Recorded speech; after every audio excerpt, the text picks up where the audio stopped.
What is up, everybody? Welcome back to another video. In today's video, we are back with another episode of Lions Latest, going through the latest Detroit Lions news. And today, we're going to be diving into the Thursday practice report from the Lions and from the Minnesota Vikings, as well as a small roster update that I think is worth mentioning. And then finally, we're going to talk about the Lions playoff scenarios this weekend, how the Lions can clinch a playoff berth, and also how they can win their division. So let's get it started. Welcome, everybody, to a video. Glad you guys are here. And yes, man, we are back with another Lions latest episode. Now, a lot of the season, we haven't done these videos throughout the week, just going through the injury report. But two things. Number one, we had a little bit of a faster week because we played on Saturday, so I got ahead of my All-22 watch, and I've already knocked that out. And because of that, I'm already on to the Minnesota Vikings game, and I'm pretty close to getting that video done. So I'm hoping that's going to be out on Friday. And then the flip side is we also have a roster move I think is worth mentioning. Reason being is because the last practice squad moves that we have made, some of them we've seen on the field. So I want to talk about that move as well, talk a little bit about the player, what I know so far. I haven't dove into him that deep, but I've watched some of this player,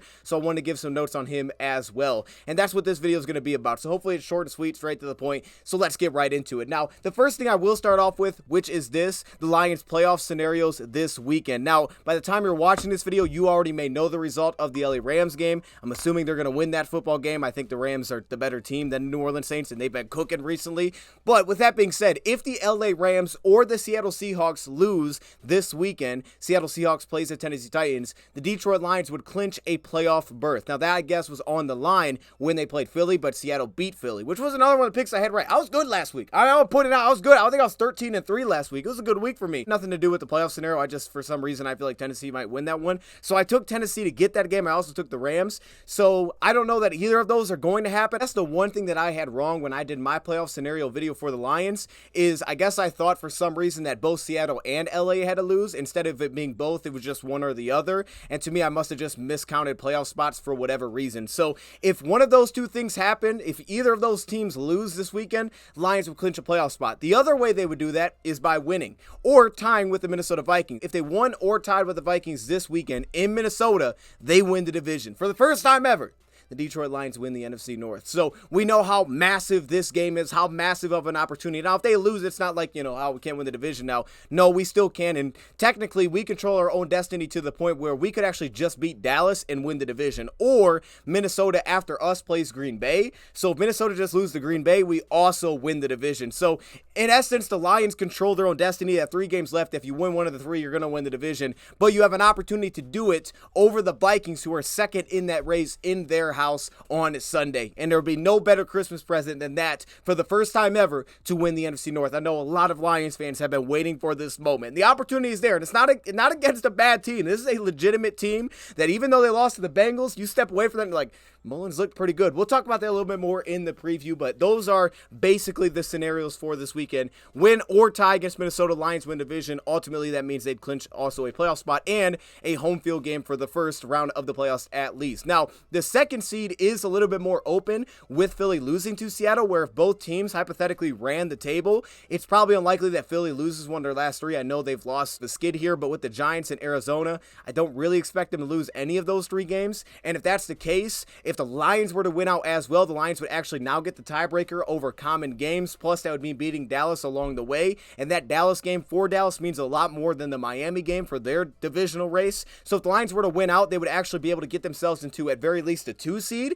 Then it just comes down to, does San Francisco lose 2 of their last 3? Probably not. They could lose to Baltimore on Christmas. The other 2, probably not, though they do play the LA Rams at the end of the season, so you never know. But if the Lions did that, they finished with the 2 seed, they would essentially get themselves back-to-back home games in the playoffs at least, as long as they win in the playoffs. And then, of course, the Super Bowl is at a neutral site. So the Lions can be set up really well by running the table. There's a lot of opportunity. And like Dan Campbell said, these guys will rest when the season's over. So that's what I would expect. Now, on to the injury report aspect. I first want to start off with a roster move that was announced today, the time I'm recording this, for the Lions. And this is that the Lions have let go of offensive lineman Michael Schofield off of the practice squad. Now, we haven't seen Michael Schofield play at all for the Lions. He's had opportunities. We're banged up a little bit on the interior. I thought maybe the Lions would go that direction. They have not. We've seen really just Colby Sorstel and K.O. kind of rotate back and forth. And I'll give K.O. a lot of credit, man. I think K.O. has stepped in and he's been solid, right? He's not perfect. Obviously, you see more missed blocks when he's in there. But at the same time, K.O.'s been sort of solid. I think it's big big for us because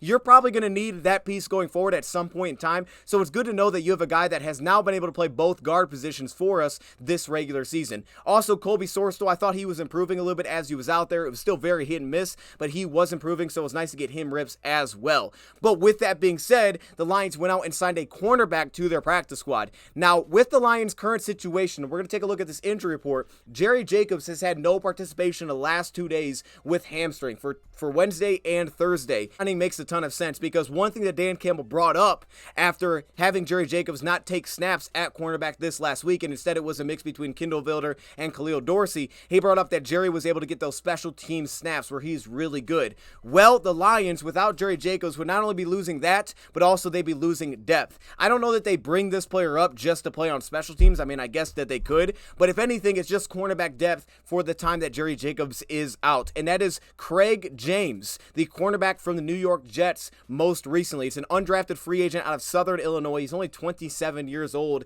and he hasn't played a ton in the NFL. However, he's played a pretty good amount of special teams. Go back to 2019, he played 234 special team snaps. 2020, he played 80 special team snaps, and then this season, he's played 27 special team snaps. So he's had those snaps, but he also played a little bit this year defensively, specifically when he mixed in against the Philadelphia Eagles as a New York Jet, which weirdly enough, they won that football game. It was the first loss for a long time when they were 10-1. Their only loss was to the Jets, and he was playing corner in that game. And what was impressive about it to me, the immediate thing that stood out from rewatching that game, that's the game that I've went through for the player, was to see that he played every cornerback position in the same game. He played left cornerback, right cornerback, and at the end of the game, the guy was playing slot cornerback. I think that alone tells you a lot of what you need to know. They were seemingly just getting looks at a lot of different guys. There was a lot of rotation happening in that game in the back end, but he played every cornerback position, and to me, that's pretty impressive. Now, when you watch him, he's an undersized corner. I say undersized, but we get a lot of guys this size, 5'10", and also I think it's very clear, it's very noticeable that he's not a super explosive athlete, right? He's not a guy that kind of pops off your screen with some of the twitch and the movement skills and the acceleration and the burst that he brings to the table. Athletically, none of that really popped to me when I was watching, so I was like, okay, that makes sense. But there was some things to like in the little that I did get to see. First thing would be the zone coverage, okay? Now, the effort was there, and this was probably getting an opportunity to get snaps, and he wanted to show effort. And look, if you look at what the Lions have brought in, they've brought in guys that fit that culture. And this is a player that in those limited snaps, when you start to watch that all 22, even plays that are on the opposite side of the field, the guy is running in pursuit. He's trying to get himself into the play, playing with excellent effort. And I'm sure the Lions took a look at that and said, look, man, this guy's giving it his all. I understand he didn't play a lot, but he is giving it his all. You know that effort's going to be there. And also as an open field tackler, he looked very solid, specifically with his balance and his willingness to step in and take a hit on the outside, and also understanding how to set outside contain and where he needs to get to create leverage and force plays back inside. So I think for special team usage, it makes sense why he would be effective there as well. But when you watch him in coverage, first off, it was mainly what he was doing in zone. He had a lot of quarters look in that game against the Philadelphia Eagles, so he was playing a deep quarter of the field.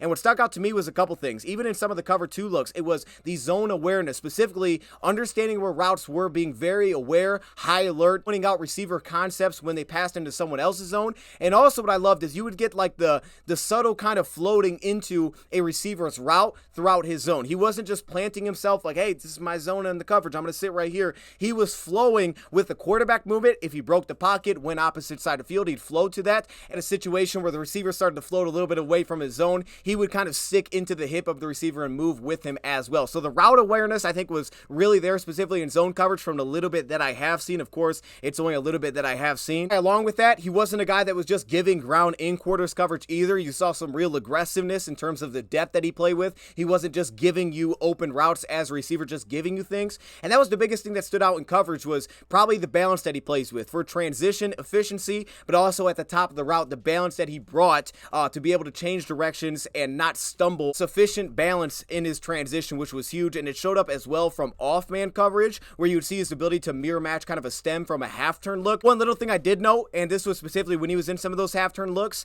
is he would give the blind spot a little bit. Now, again, he was very active to try to get himself back into the play and find the receiver, but he could get caught peeking a little bit on receivers' eyes, kind of losing guys into his blind spot, giving up some routes because of that. You don't see a lot of that explosiveness in terms of the plant and drive ability to dive on routes, or maybe some of that quick twitch acceleration or that recovery burst, or even the long speed. Again, it's only a little bit in terms of the long speed, but he didn't seem to really bring a ton there either. But it's more about the balance that that he plays with, the awareness and zone coverage that he plays with, and the effort that I thought that he brought as a run defender. And then the ball skills as well. And this was huge, plastering receivers late into the play, right? Fighting through the hands of the receiver. And at the same time, ball skills like this, where he's in a trail position, not to look back to find the football, but instead run through the receiver, get to the receiver first, and then play off the receiver's eyes to make it play on the football here, not just looking back for the ball. This was a very disciplined rep on this pass breakup that I noticed in the back of the end zone. And again, that's kind of just the awareness that I thought that he was playing with. I don't think he brought some of the quickness to maybe play into a slot role, but the balance is there, similar to a guy like Jerry, who I think is usually pretty balanced as well